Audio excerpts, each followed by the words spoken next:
you've now done traditional liquidations, tracing of assets. Now you've dealt with sort of digital asset tracing and liquidation.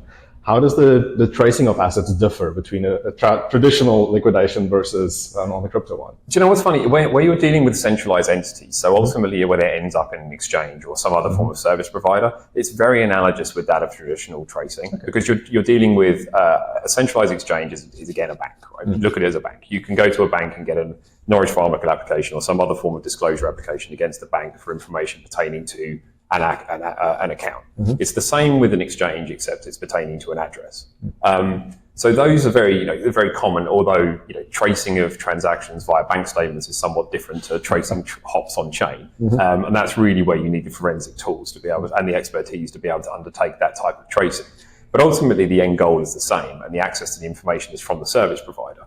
Where it's very different is when you're dealing with decentralized. So when it's DEXs or when you're dealing with DeFi, because that solely doesn't exist. That's a new concept.